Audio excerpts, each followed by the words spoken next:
We economic hitmen really have been the ones responsible for creating this first truly global empire. And we work many different ways.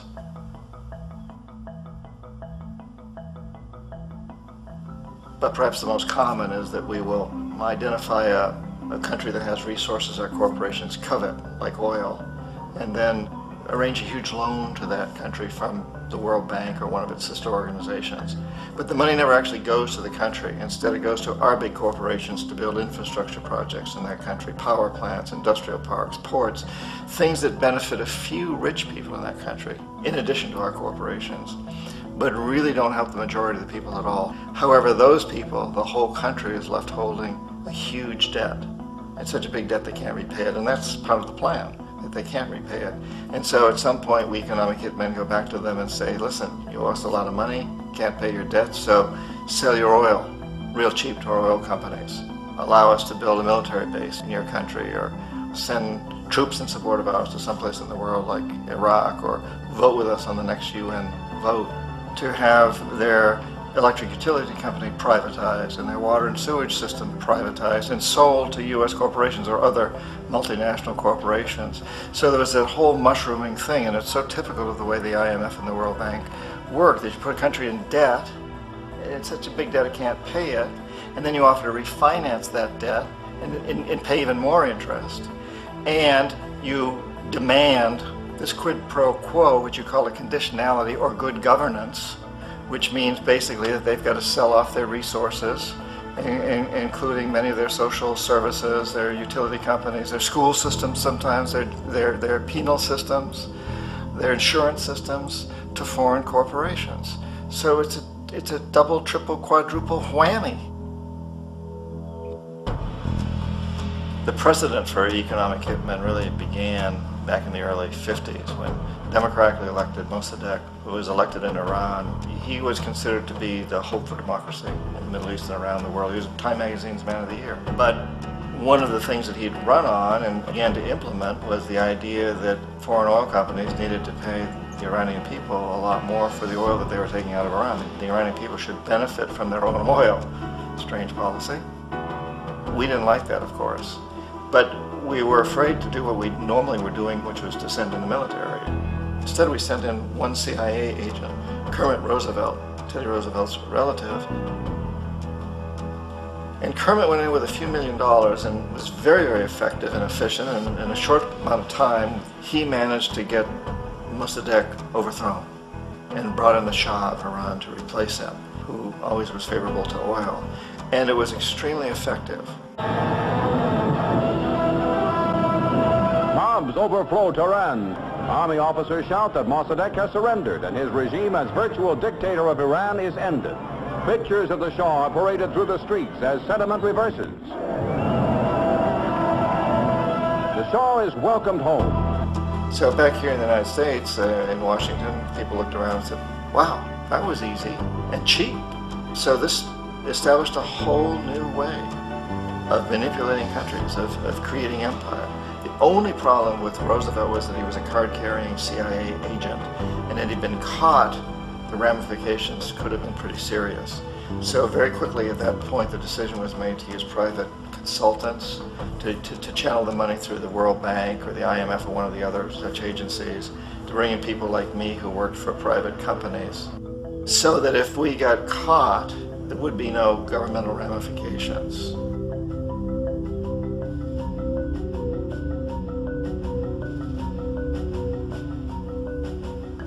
When Arbenz became president of Guatemala, the country was very much under the thumbs of United Fruit Company, the big international corporations. And Arbenz ran on this ticket that said, you know, we want to get the land back to the people.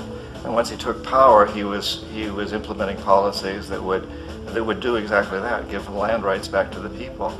United Fruit didn't like that very much.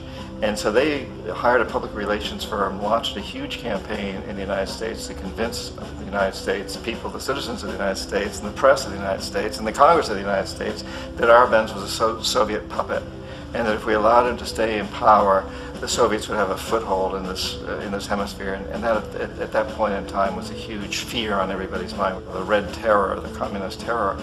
And so, to make a long story short, out of this public relations campaign came a commitment on the part of the CIA and the military to take this man out.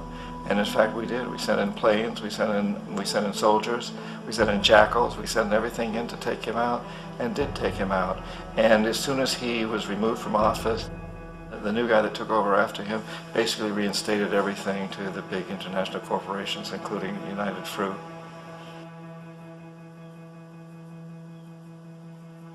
Ecuador for many, many years had been ruled by pro-US dictators, often relatively brutal.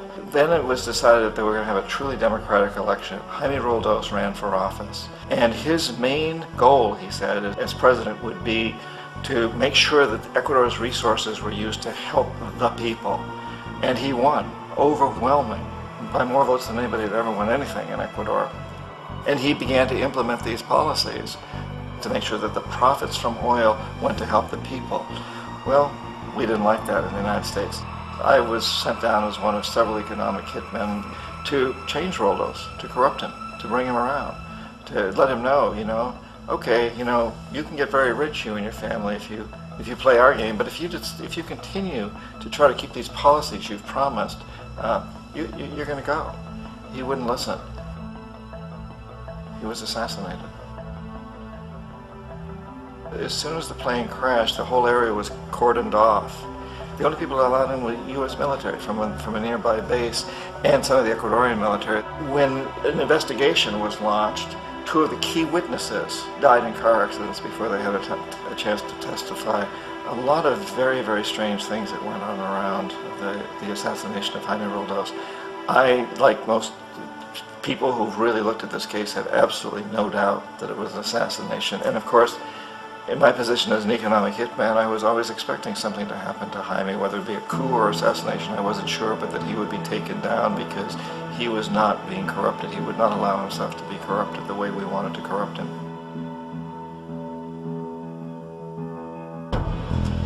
Omar Torrijos, president of Panama, was one of my favorite people. I really, really liked him. He was very charismatic. He was a guy who really wanted to help his country. And when I tried to bribe him or corrupt him, he said, look, John, he called me Juanito. He said, look, Juanito, I don't need the money. What I really need is for my country to be treated fairly. I need for the United States to repay the debts that you owe my people for all the destruction you've done here. I need to be in a position where I can help other Latin American countries win their independence and be free of this terrible presence from the north that you people are exploiting us so badly. I need to have the Panama Canal back in the hands of the Panamanian people. That's what I want. And so, leave me alone. Don't try to bribe me. It was 1981, and in May, Jaime Roldos was assassinated. And Omar was very aware of this. Torrijos got his family together and he said, I'm probably next, but it's okay because I've done what I came here to do. I've renegotiated the canal. The canal will now be in our hands. He just finished negotiating the treaty with Jimmy Carter. In June of that same year, just a couple of months later, he also went down in an airplane crash, which there's no question was executed by CIA-sponsored jackals. Tremendous amount of evidence that one of Torrijos' security guards handed him at the last moment as he was getting on the plane a tape recorder, a small tape recorder that contained a bomb.